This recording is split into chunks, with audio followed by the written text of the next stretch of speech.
김용균, 이선호, 김재순, 그리고 이름 모를 수많은 노동자들이 어제도 오늘도 우리의 곁을 떠나갔습니다. 지난해 대한민국에서 집으로 퇴근하지 못한 산업재해 사망 노동자는 무려 2,016명이었습니다. 우리에게는 여전히 그가 필요합니다. 불꽃이 돼 산화한 지 54년. 그의 정신은 여전히 더 많이 번져나가야 하고 그의 외침은 여전히 미완으로 우리에게 남겨져 있습니다.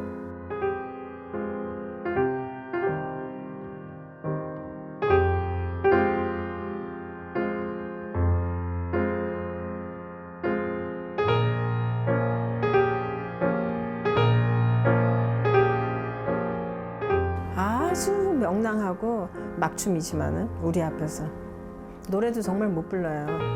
근데 그렇게 막 노래도 불러주고 그렇게 유쾌했죠. 그님이 참 씩씩했어요. 용감하고 어디 가면 학생 회장감이에요.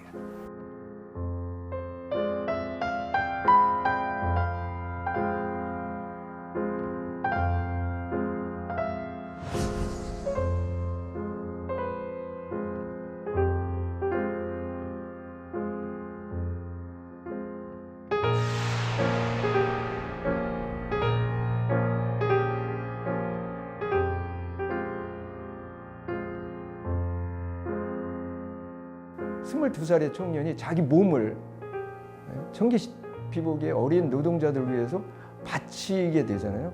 모르겠어요. 전태일이라는 인물은 그 어려움 속에서도 사람에 대한, 사회적 약자에 대한 그 사랑과 애정이 그냥 온몸으로 있었던 게 아닌가 그런 생각이 듭니다. 한국 노동운동의 전통을 거슬러 올라가다 보면요, 전태일 사건에서 멈춥니다. 그 앞이 연결되는 노동운동 전통이 없어요. 불모지에서 피어난 꽃이 전태일 사건이었던 겁니다.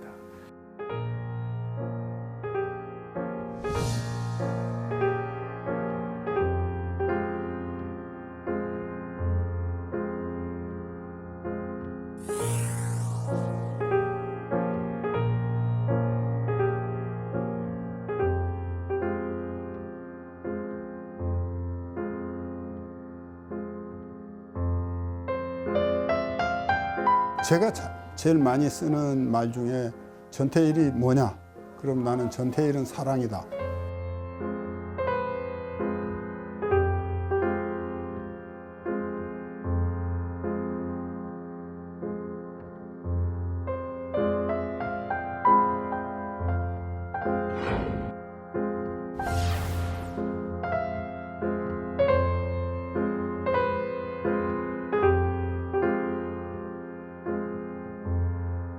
네, 11월 13일을 또 한 해 보냈습니다. 오늘 시민의 품격 주인공은 바로 노동운동의 상징 전태일 열사인데요. 저는 참 이 전태일의 정신이 해를 거듭할수록 정말 희소하다, 너무나 고귀하다 이런 생각을 하는데 도대체 어떻게 이런 또 마음을 또 행동을 결단할 수 있었는지 그의 생애를 좀 유년 시절부터 좀 짚어보고 싶어요. 사실 그 시절은 지독히 가난했잖아요. 12살 때부터 네. 여러 가지 일을 했다고 합니다. 뭐 신문팔이 이런 거는 뭐 기본이고 동대문 시장에서 여러 가지를 팔면서 안 해본 일이 없다고 합니다.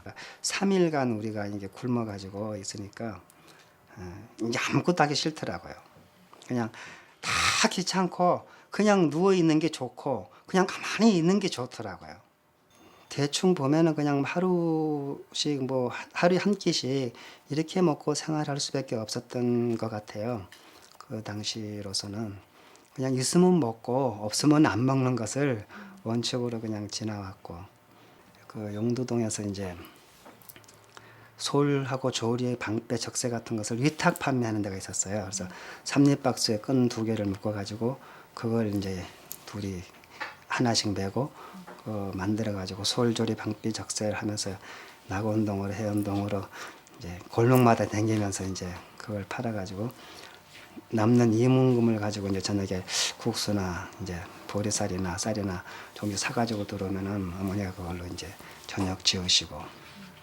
근데 못 파는 날은 이제 안 되니까 그 파는 돈을 갖다가 미수금이 조금씩 생기기 시작한 거예요. 집에는 당장에 이제 먹어야 되니까. 그러다 보니까 한 미수금이 그때 한 150원, 한 200원 이렇게 올라가기 시작한 거예요. 예, 이 허름한 옷차림의 그 두 소년이 그 전쟁의 상흔이 남은 그런 상자에 물건들을 담아가지고 여기저기 돌아다니면서 막 파니까 이게 잘 팔렸겠어요. 예. 좀 여의치 않았나 봅니다. 예, 가족들 이제 먹이 살리려고 하다 보니까 이 돌려줘야 될 원금은 지금 이미 식비로 다 썼고, 아이고 이게 돈을 갚을 길은 없고 이래가지고 이게 어린 마음에 좀 너무 힘들었나 봅니다. 그 짐이 너무 무거웠는지 전태일도 가출을 하게 되는 그런 일도 있었습니다. 어린 전태일이 어떤 기술도 없고 어떤 자본이 있을 리도 없고 그러니까는 결국 할 수 있는 게 아까 말한 그런 일들 뭐 아침에는 새벽에는 그 리어카 선술의 디미리를 하고 리어카를 직접 끄는 사람도 힘든데 거기에 붙어서 디미리를 하는 정도니까는 그게 돈이 되겠습니까? 그리고 오전에는 구두를 닦고 저녁에는 또 신문을 팔고 또 새벽 2시까지 남들이 버린 담배꽁초를 주워서 그걸 다시 담배로 만들어서 팔고 아, 그럴 수 있어요. 뭐 잠은 가만히 일을 듣고 뭐 노숙하고 아유. 예, 이런 생활을 했는데 사실 이게 저는 이 전태일 평전을 읽으면서 믿기지 않는 게 무슨 전쟁이 난 것도 아니고 네. 내란이 난 것도 아니고 평시에 이런 일이 벌어졌다는 겁니다. 어머니나 아버지가 없는 고아도 아니고 근데 이게 그때 우리나라의 실상이었죠. 이런 현실 속에서 전태일이 일상으로 마주하는 이 가난이 전태일에게 또 무엇을 심어줬는지 그리고 그 당시 이 가난을 바라보는 세상의 시선은 어땠는지 좀 저희가 엿볼 수 있는 단편적인 에피소드가 있습니다. 우산이요. 우산 사세요. 예, 우산 하나 얼마니? 예, 저 35원입니다. 왜 35원이야? 30원 주고 샀는데. 아, 저 35원이면 저희도 저기 본전밖에 안 됩니다. 하, 미치기는 뭐가 미쳐? 예? 야, 너 이거 헝거로구나. 아닙니다. 이거 제가 방금 받아온 겁니다. 시끄러. 니들이 그렇게 밤낮 구질구질하게 변명만 해대니까 이 모양 이 꼴인 거야. 아, 그지 같은 것들.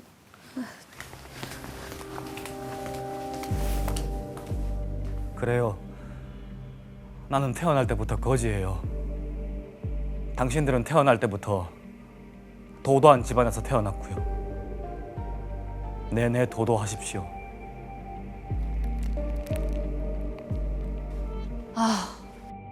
너무하시네. 전태일이 저 정도면 양반 아닙니까? 저 같으면 도도하세요. 도도 아주 잘났어. 그냥 이럴 것 같은데 네. 정말 인간적인 모멸감을 수시로 느꼈을 거예요. 전태일이 살던 시기에도 아주 부유한 사람들이 있었거든요. 네. 거기에 있는 속한 사람들에게 내가 넘어가야 되겠다라는 생각을 하는 것은 거의 없어요. 나도 빨리 그쪽으로 가야 되겠다는 생각이 있는 게 아니고 아니고. 또 그 사람들을 어떻게 타도해야 되겠다. 이제 근데 이런 표현도 없어요. 단지 그러한 모멸을 받는 대상, 네. 제대로 된 대접을 받지 못하는 영웅들을 내가 어떻게 도와줘야 되겠다. 이런 생각만 계속해서 나오거든요.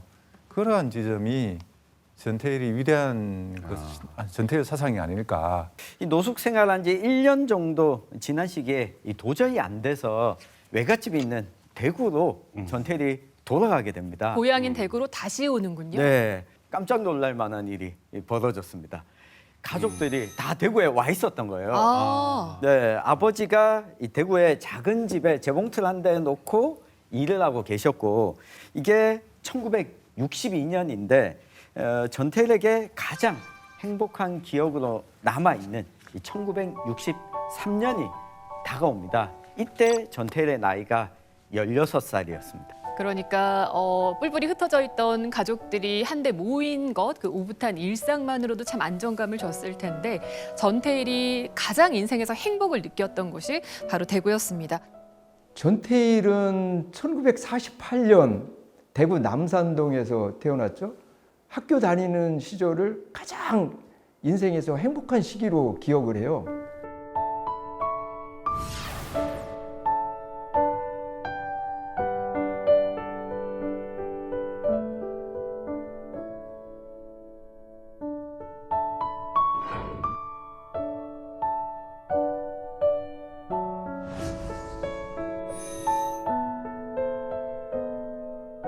여기는 전태일 열사가 1948년도 태어났던 동네이기도 합니다. 전태일 열사 가족과 친척들은 주로 여기 남산동에 거주를 했는데요. 거기는 작은 봉제 공장과 간의 수공업 봉제업들이 아주 번성했던 곳입니다. 남산동에 사셨던 우리 전태일 열사의 아버지께서는 좀 자연스럽게 어떤 봉제업을 하시게 되지 않았나 그런 생각도 듭니다.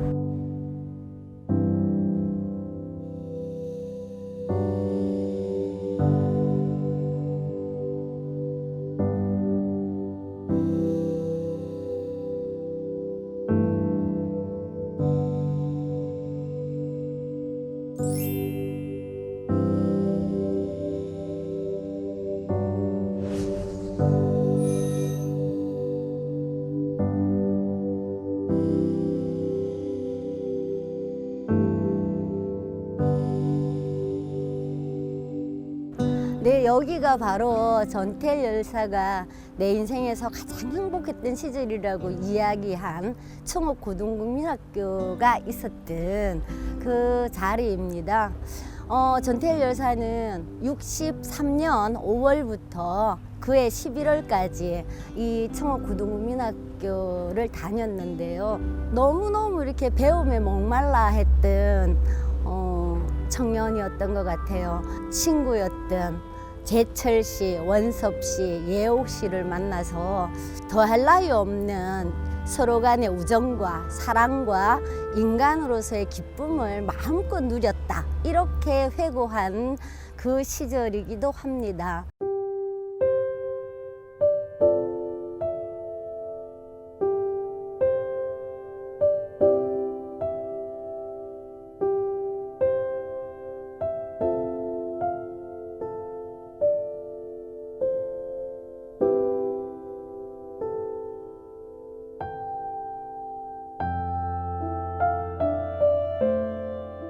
네, 인상이 많이 남습니다. 씩씩하고 용감하고 남한테 지는 성격 아니고 교복 안 벗습니다. 여보면 항상 입고 막 의시됩니다. 나무집 식모 사는 애들 그다음에 참 그런 애들이에요. 정상적으로 학교 다니는 애들 하나도 없습니다. 심지어는 초등학교 졸업도 못한 애들도 있었어요. 애들 하나 없이 수업 시간에 조용합니다. 떠든 애들, 장난치들 하는 애들 없습니다. 학교 오는 걸 얘들은 큰 영광으로 알고 왔으니까요. 그래 왔는데 장난칠 시간은 어디 있습니까?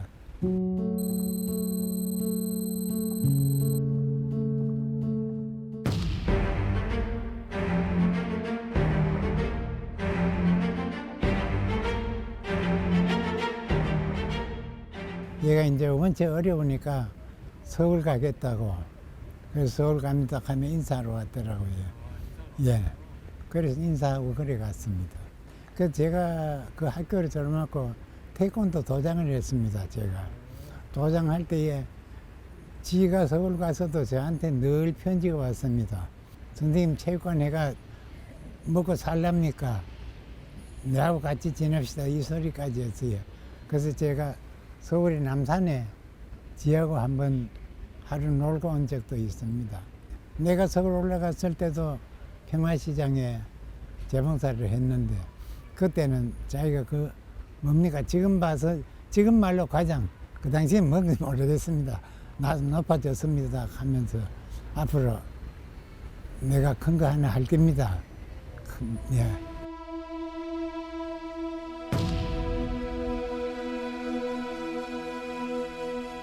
그것도 며칠 지나서 신문에 알았습니다. 그 이야기를 듣고 좀 어떤? 그때 그 신문을 봐도 전태일 캐도 얘인 줄은 몰랐어요. 처음에는. 나중에 어디서 걔가 걔다 가더라고요. 그래서 알았지. 그 진작 알았으면 바로 올라갔죠. 예. 내가 그렇게 좋아하던 애인데 돈은 없고 가난해도 정의 하나는 항상 살아있습니다.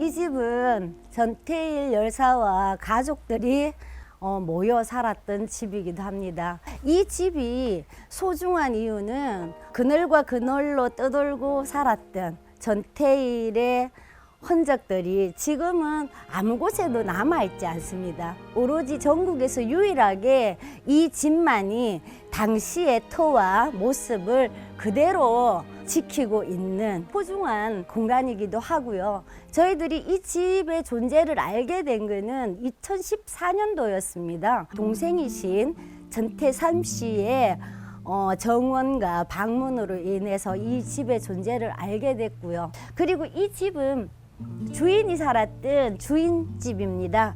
그리고 전태일 열사 가족이 살았던 곳은 바로 여기 4평도 되지 않는 이 좁은 공간에서 당시 6가족이 재봉틀 2대를 놓고 생활을 했다고 합니다. 방문하시는 많은 분들께서 전태일의 당시의 생활상과 또 이 공간에서 지냈을 때의 어떤 모습을 직접 이렇게 밟아보기도 하고 그러기 위해서 이렇게 좀 비워놨고요.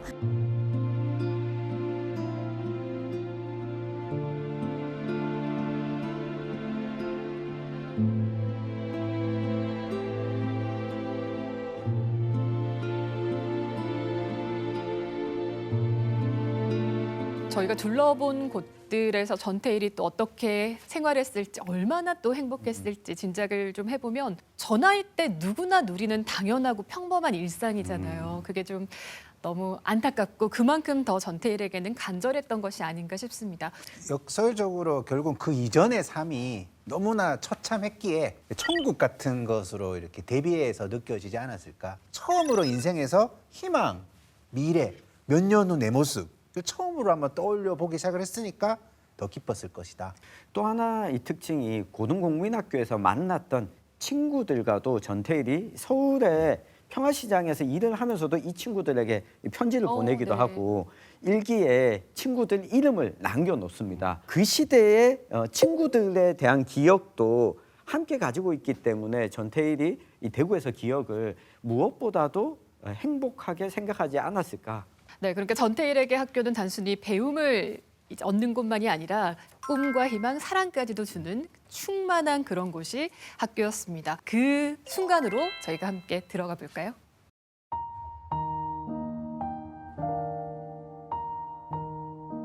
아홉 번째 서브까지 성공시키고 게임이 끝났습니다. 시합장엔 요란한 박수갈채와 승리의 개가가 퍼지고 나는 오늘 게임에서 마스코트가 되었습니다. 그늘과 그늘로 옮겨 다니면서 자라온 나는 한없는 행복감과 인간만이 누릴 수 있는 특권인 서로 간의 기쁨과 사랑을 마음껏 느꼈습니다. 내일이 존재한다는 것이 얼마나 즐거운 일인가. 나는 내가 살아있는 인간임을 어렴풋이나마 깨닫고 진심으로 조물주에게 감사했습니다. 남녀 선수들과 같이 즐거운 대화를 나눌 때 문득 내가 아직도 서울에서 방황하고 있었으면 어떻게 됐을까를 생각했습니다. 그 순간 가슴이 뭉클해지면서 어떻게든지 공부를 끝까지 해서 지금도 서울에서 고생하고 있는 친구들을 그리고 거리에서 허기진 배를 움켜쥐고 5억 내 동정을 받고 양심까지도 다 내보여야 하는 언제든지 미치는 생명을 연장하려고 애쓰는 불쌍한 사람들을 위해 일하리라고 그렇게 막연하게 생각했습니다.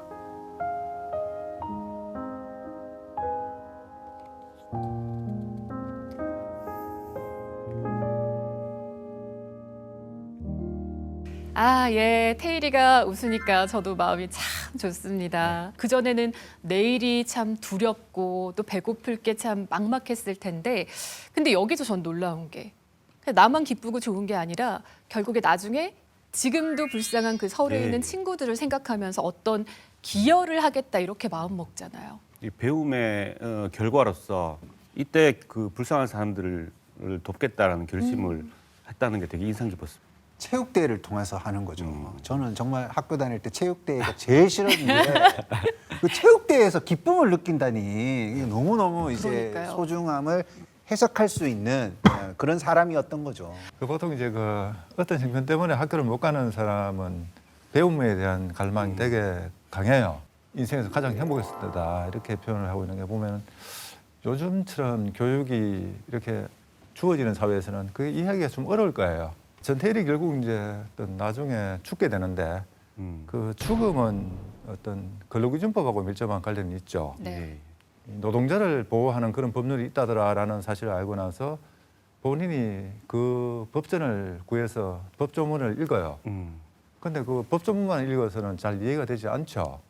전태일이 공식 학력이 중학교 1학년 정도니까. 네, 요때 그래서 이제 서울고등국민학교. 법을 아는 사람한테 가서 물어보기도 하고 이제 그 법 해설서를 큰 돈을 주고 사서 보거든요.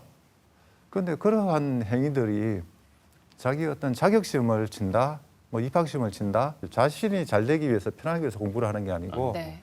그 목적이 평화시장에서 근로기준법을 모르고 고통받는, 착취당하는 자기보다 못한 사람들을 도와주려고 하는 배움이거든요. 예. 그러니까 그런 점에서 보면 전태일이 과연 추구하는 배움이 뭘까? 우리가 지금 네가 남들보다 잘 내려면은 공부 열심히 해야 된다. 공부해야 돼. 네. 이런 것하고는 좀 다른 차원의 이야기지요. 과연 교육의 본질이 뭔가, 배워서 우리가 뭘 해야 되는가, 이런 것들을 전태일이 몸소 보여주는 건 아니겠느냐 하는 생각이 듭니다. 사실 요즘 학력이 너무 중요하지만 네. 전태일이 학력으로 보면은 내세울 게 있습니까? 하지만 뭐 지혜라든지 이 지적 호기심으로는 뭐 내로라 할 정도죠. 예. 그렇죠. 예, 앞서 변호사님 이야기해 주셨지만 혼자 이 근로기준법을 공부하고 해설서를 사서 공부를 하고 본인이 배구를 하면서 친구들을 떠올렸다라고 하는 것은 함께 협동하는 이 운동을 통해서 나와 비슷한 이 동료들이 떠오르고 이들을 위해서 내가 배워야 되겠다. 그래서 나눠줘야 되겠다라고 하는 마음을 교육을 통해서 배운 거거든요. 이태원 그 사격장 옆에 그 어느 아는 집 헛간에 있었어요. 어디 보면은 그때는 뭐 아무도 이제 돌아보는 사람이 없고 하니까 신문하고 껌하고 이제 나랑 둘이 들고 다니면서 미도판에 팔았어요.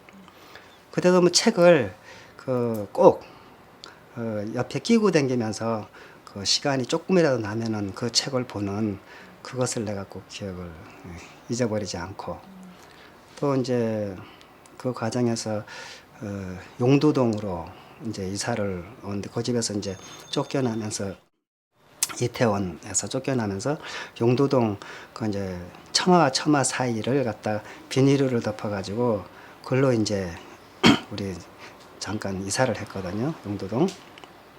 그 사이에 있으면서도 제일 첫 번째 이사 오는 날 형이 그 동대문 상고 거기를 이제 그 운동장에 나가서 보면서 조그마한 그 동강국민학교라고 있었어요. 거기에서 이제 학생을 모집하더라고 국민학생들을. 거기를 첫 번째 이제 가셔가지고는 나도 여기 공부할 수 있냐고 물어보니까 그럼 오면 된다고 하고 그 교회 선생님들이 상당히 그 형을 반갑게 얘기해 주더라고요. 청옥 고등국민학교에서 행복했던 시간이 그리 길지는 않았습니다. 1년은 됐을까요? 1년도 채 지속되지 못했는데요. 1963년에 청옥 고등국민학교에 들어가게 됐는데 그해 겨울에 아버지가 전태일에게 학교를 그만두라고 하게 됩니다. 너무 실망이 컸을 것 같습니다. 이게 학교 가서 배우는 것 자체가 행복인 아이한테 이 가난이고 조그만 행복마저도 지금 완전 앗아가는 입장인 것 같은데요. 지금 학교 가기 싫어하는 제 두 딸이 있거든요. 얘들한테 좀 얘기를 해야 될 것 같은데 잠시만. 얘들아, 옛날에는 학교 가는 것 자체가 행복인 사람도 있었다. 보고 있냐? 전태일에게는 이게 좀 더 큰 공포였을 것 같아요. 왜냐하면 그 배움이 정말 이전과 너무 다른 인생에 대한 미래를 처음으로 계획하고 경험을 기대를 했잖아요. 하고 있는데 예. 이게 다시 끊긴다라는 거는 다시 돌아올 수 없고 이게 다시 그 전의 삶으로 돌아갈 거라는 것을 아니까 훨씬 더 끔찍하지 않았을까. 네, 그 전태일의 아버지 전상수 씨는 이런 생각을 했는 것 같아요.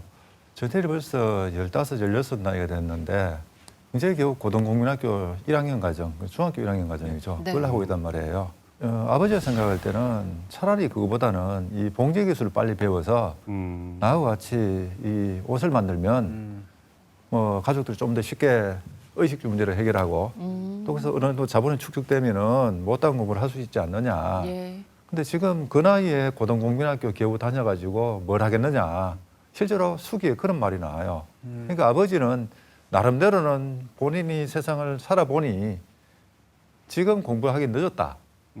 그러니 나와 같이 이 세금에 몰두하자 이런 생각을 가지신 것 같은데 전태일은 그걸 이해를 못하죠. 오히려 본인의 수기를 보면 이렇게 표현을 해뒀어요.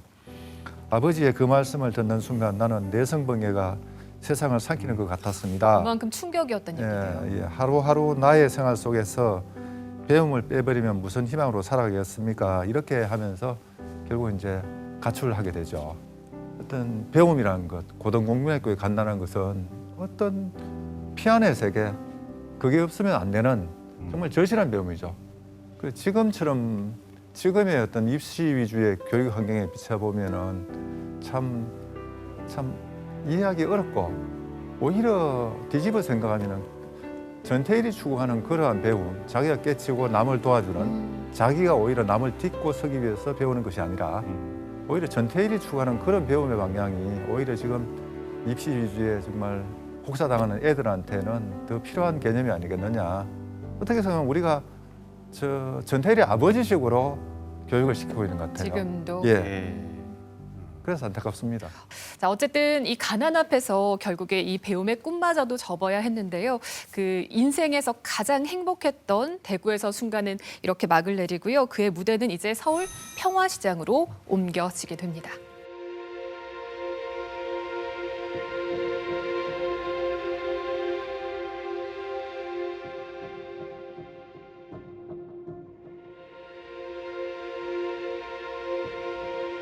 그래서 서울에 와서 이제 뭐 다시 또 구두 닦기 하고 뭐 신문팔이 하고 이러다가 12살 되던 해에 구두통을 메고 평화시장까지 왔는데 거기에 시다 구함이라는 모집 공고를 보게 됩니다. 그러면서 아, 여기에 취직해야 되겠다. 왜냐하면 대구에서 이제 미싱을 좀 거들었으니까 설레는 마음으로 다음날 목욕을 하고 취직을 했는데 그 설레임도 잠시였어요. 하루 일당이 50원으로 처음에 3.14에 취직을 할 때 50원이었습니다. 그런데 일기에 뭐라고 썼냐면 하루 하숙비가 120원인데 일당 50원으로는 어림도 없는 일이라서 아침으로는 여관에서 이제 구두를 닦고 저녁에는 껌과 휴지를 팔아서 보충해야겠다. 이렇게 적고 있어요. 커피가 50원이었다고 해요. 하루에 50원 가지고는 커피 한 잔 값이죠. 그렇게 어려운 시절이었고 그런데 그게 14시간 노동이었어요. 하루라는 게. 어떤 직장이 첫 직장인데 설레는 마음으로 들어갔지만 현실은 구두 닦기 할 때 밑바닥 생활과 다름없는 참혹함이었죠. 이 일 해본 적 있나? 아니요, 없는데요. 고향이 어디냐? 대구입니다. 빨리 해라, 임마. 열심히 한번 해봐라. 고맙습니다. 야, 재단사! 네, 여기 보조 한 명 왔다. 빨리 올라와라. 제가 있는데요? 여기 안 와있는 빨리 가져와! 네.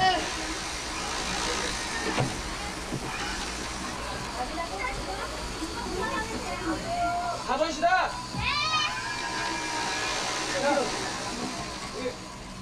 너 할 거 없지? 여기 앉아서 하셔도 돼? 네.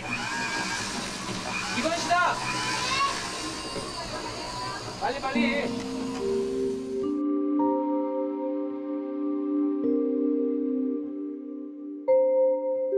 당시에 이제 평화시장은 이렇게 낮은 다락방으로 되어 있었고요.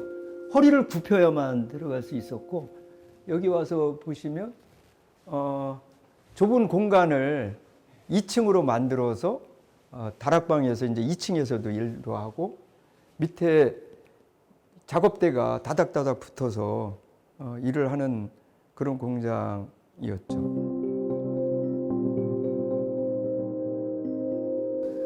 그 당시에 이 뒤에 사진도 있지만, 예, 그 이 정도 해서 그러니까 예, 일어설 수가 없는, 아무리 어린 노동자들도 일어설 수가 없었다고 해요. 그러니까 이제 1.5m 정도 되는 일은 계속 많고 그러니까 공간을 활용하려고 2층 다락방을 만들어서 거의 다 이렇게 이런 구조로 돼 있었다고 하더라고요.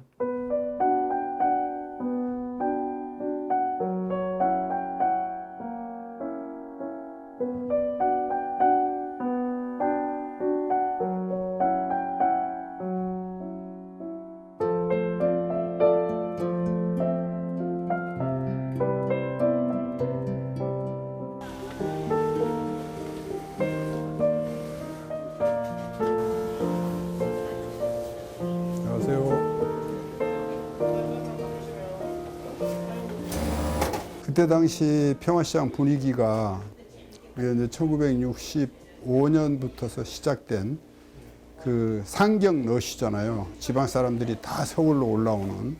평화시장이 정말 공장도 그렇고 사람도 그렇고 바글바글했어요. 엄청 많았어요. 그러다 보니까 어떤 질서가 있는 게 아니라 사장이 생각이 법이에요. 그래서 아침에 몇 시에 이제 일어나서 첫 차 타고 나올 수 있으면은 무조건 나와야 되고, 그래서 막차에 갈 각오를 하고 일을 했어요. 그렇기 때문에 우리는 엄청나게 긴 시간을 작업을 했다고 볼 수 있는 거죠. 그래서 저는 68년도에 이 평화시장에 이제 재단 보조로 취직을 해서 그 일을 하는데, 그렇게 힘들게 일해도 너무 좋은 거예요. 밖에는 더 나빴잖아요. 여기는 한 달 일하면 한 달 동안 그 출근만 하면은 일이 없더라도 한 달 정해진 월급은 받았단 말이에요. 그러니까 더 낫게 생각을 했던 거죠. 그래서 이제 나는 여기 너무 이제 천국에 왔다 하고 열심히 일했죠.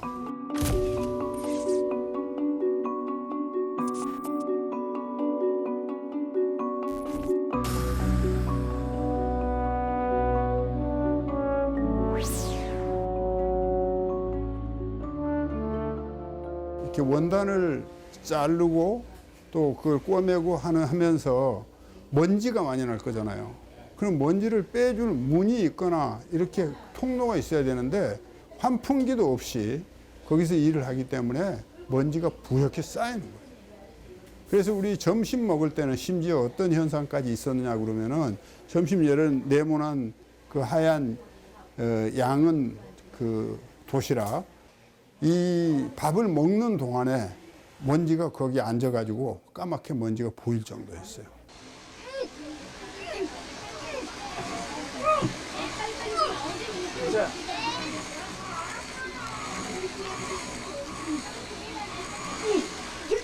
삐져 있어요. 병원 가야 되겠는데? 그래. 괜찮아. 병원에 안 가도 돼.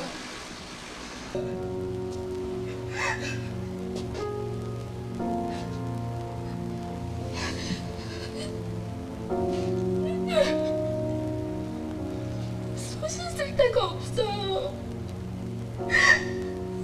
손 씻을 데가 없어요. 우리는 그런 거가 뭐 여기는 그게 법인가 보다 이렇게 생각을 하고 일을 했었죠.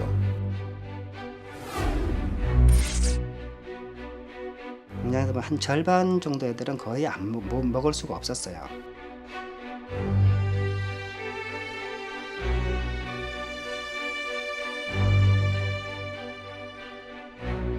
너무 고생하고 배고픈 거 참 많이 겪었어요. 죽을 때도 그랬어요. 엄마, 우리는 왜 맨날 배고파야 되지?